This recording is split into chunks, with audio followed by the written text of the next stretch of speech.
25 আৰু 26 চনত যিটো বাগিচাৰ যিটো প্ৰডাকশ্যন পিৰিয়ড সেই প্ৰডাকশ্যন পিৰিয়ডটো ইতিমধ্যে সমাপ্ত হৈছে তাৰমানে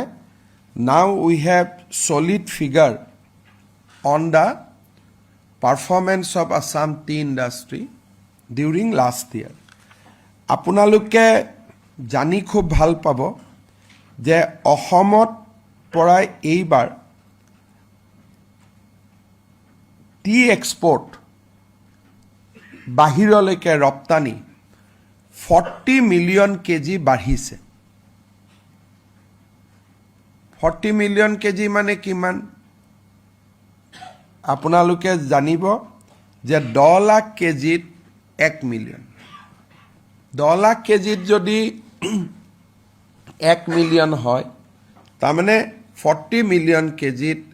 ইট ইজ অলমোষ্ট 4000 কেজি আপোনাৰ অসমৰ টি গাৰ্ডেনত বা আমাৰ মানুহৰ পৰা আজি আমাৰ টি গাৰ্ডেনৰ পৰা প্ৰথমবাৰ আমি ষ্ট্ৰং এক্সপোৰ্ট দেখিছোঁ আফটাৰ 25 ইয়াৰ্ছ প্ৰথমবাৰ আমি এটা টাৰ্ণ এৰাউণ্ড দেখিছোঁ টি ইণ্ডাষ্ট্ৰীত যে এইবাৰ উই হেভ এক্সপৰ্টেড 40 মিলিয়ন কেজি মোৰ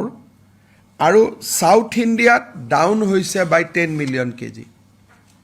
সাউথ ইণ্ডিয়াত 10 মিলিয়ন কেজি ডাউন হৈছে অসমৰ টি এক্সপোৰ্ট 40 মিলিয়ন কেজি বাঢ়িছে এই বছৰ অসমত টিৰ প্ৰডাকশ্যন 50 মিলিয়ন কেজি ইম্প্ৰুভ হৈছে আৰু তাৰ 40 মিলিয়ন কেজি এক্সপোৰ্ট হৈছে 10 মিলিয়ন কেজি আমাৰ ডমেষ্টিক কনজাম্পশ্যন হৈছে আৰু এই যিটো টিৰ প্ৰডাকশ্যন বাঢ়িছে তাৰ 50% অৰ্থডক্স টি আপোনালোকে জানিছিলে যে অসম চৰকাৰে প্ৰতি কেজি অৰ্থডক্স চাহত আমি 10 টকাকৈ এটা সাবসিডি দিছিলোঁ ই অসমৰ টি গাৰ্ডেনক চিটিচিৰ পৰা অৰ্থডক্সলৈকে কনভাৰ্ট কৰিবৰ কাৰণে ইনস্পায়াৰ কৰি আছে এজ এ ৰিজাল্ট 50% ইনক্ৰিজ হৈছে অৰ্থডক্স টি আৰু এইবাৰ আমাৰ টোটেল চাহৰ বিক্ৰী 19 মিলিয়ন কেজি বাঢ়িছে আগতকৈ 19 মিলিয়ন কেজি আৰু গুৱাহাটী অকশ্যনত অৰ্থডক্স টিৰ চেল 100% ইনক্ৰিজ হৈছে গুৱাহাটীত আগতে 4.19 মিলিয়ন কেজি আছিলে এইবাৰ গুৱাহাটী অকশ্যনত 19 মিলিয়ন কেজি 9 মিলিয়ন কেজি আমাৰ 9.15 মিলিয়ন কেজি অৰ্থডক্স আমাৰ বিক্ৰী হৈছে এতিয়া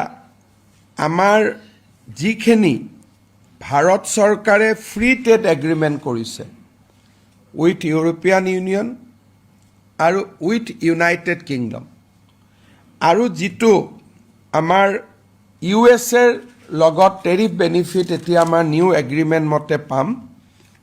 মই নিশ্চিত যে অসমৰ চাহৰ সেই golden era will come back now finally we have reached to a position that final jitu amar export bond hoy goisil ohomor sahor we have seen now rising export orthodox production nohua hoy goisil etia orthodox production barhise aru Assam is regaining the global leadership on tea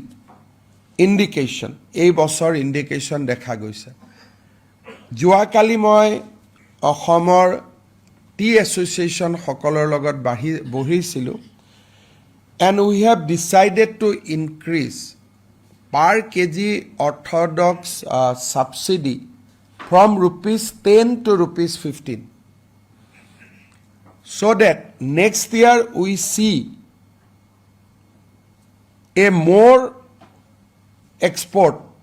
even more strong export from Assam. So now orthodox tea subsidy will be raised from rupees 10 to rupees 15. 15. This has been done to take the benefit of the free trade agreement we have signed with United Kingdom and European Union, and also take benefit from India-USA tariff agreement. আমি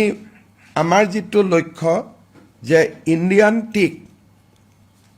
as a leader হিচাপে global leader হিচাপে positioning কৰোৱা and now the result is in before us last 5 yearsত আমি যি policy লৈছিলোঁ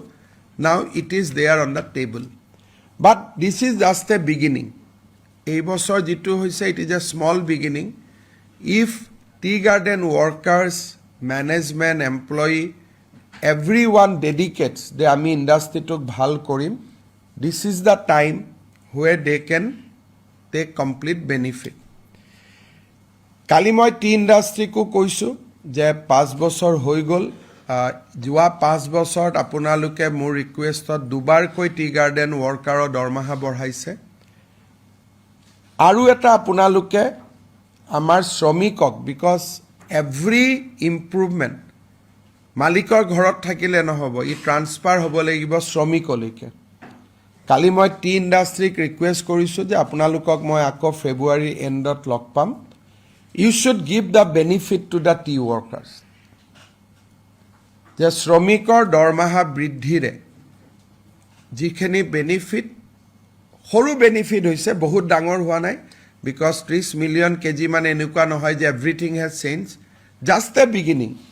কিন্তু শ্ৰমিকে আৰু ভালকৈ কাম কৰিব যদি আমি শ্ৰমিকক এটা ইনচেন্টিভ দিব পাৰোঁ তেওঁলোকে মোক কৈছে যে ডেফিনেটলি ছাৰ আমি গোটেই কথাটো বিবেচনা কৰিম আৰু আপোনাক আমি ফেব্ৰুৱাৰী মাহৰ লাষ্টত জনাম so' these are the two good news মই ভাবিছিলোঁ যে দুইটা গুড নিউজ আপোনালোকৰ লগত শ্বেয়াৰ কৰোঁ ওৱান্স নাও eviction in forest land will be more streamlined. আমি এভিকশ্যনটো এতিয়া আগতকৈ ভাল ষ্ট্ৰীমলাইন কৰিব পাৰিম নহ'লে আমি কেতিয়াবা শুক্ৰবাৰে কৰি দিব লাগে যাতে শনি ৰবি কোৰ্ট বন্ধ থাকে so' we use to play hide and seek games আমি এটা লুকা চুৰিৰ খেলা খেলিব লাগিছিল নাও ডিপাৰ্টমেণ্ট উইল বি মোৰ কনফিডেণ্ট যে আমি হাইড এণ্ড চিক গেম খেলিব নালাগে নহ'লে আপোনালোকে চাব যে মেক্সিমাম এভিকশ্যন আমি শুক্ৰবাৰে আৰম্ভ কৰোঁ